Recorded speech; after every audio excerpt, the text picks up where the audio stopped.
Economy में के कुछ इंपॉर्टेंट कर्व्स हैं जो अक्सर एग्जाम में पूछे जाते हैं।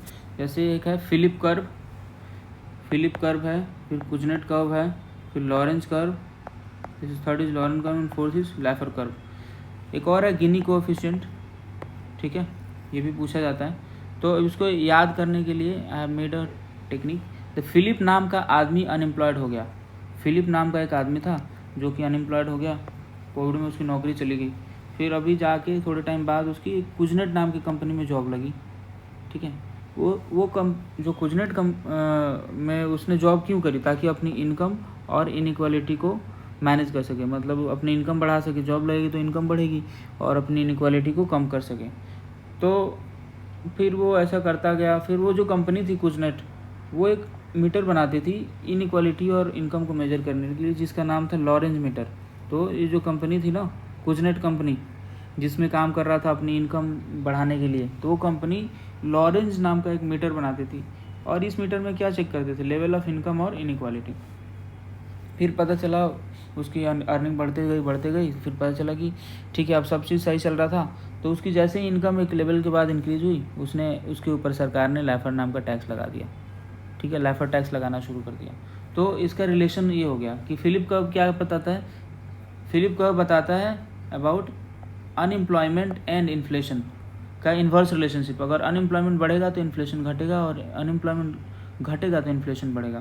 तो यहाँ से हमें याद रखना है फिलिप और अनएम्प्लॉयड हो जाएगा तो इन्फ्लेशन पे क्या असर पड़ेगा। फिर कुजनेट कर्व, कुजनेट कंपनी में जॉब करता था ताकि क्या अपनी इनकम बढ़ा सके और अनएम्प्लॉयमेंट और इनइक्वालिटी कम कर सके।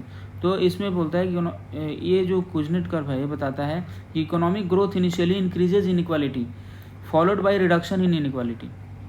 तो अगर इकोनॉमिक ग्रोथ होता है कि इकोनॉमी के अंदर, तो पहले तो इनइक्वालिटी बढ़ती है, बाद में इनइक्वालिटी घटती है। जैसे ये देखिए इनइक्वालिटी का लेवल है और ये पर कैपिटा इनकम है। तो एक पर कैपिटा इनकम जैसे जैसे बढ़ता जाएगा, वैसे ही देख रहे हैं इनइक्वालिटी का लेवल भी बढ़ रहा है। लेकिन एक टाइम के बाद एक टर्निंग पॉइंट आता है जब यहाँ से इनइक्वालिटी लेवल घटते जाता है, पर कैपिटा इनकम बढ़ता है और इनइक्वालिटी लेवल भी घटता है। तो this is what Kuznets curve tales.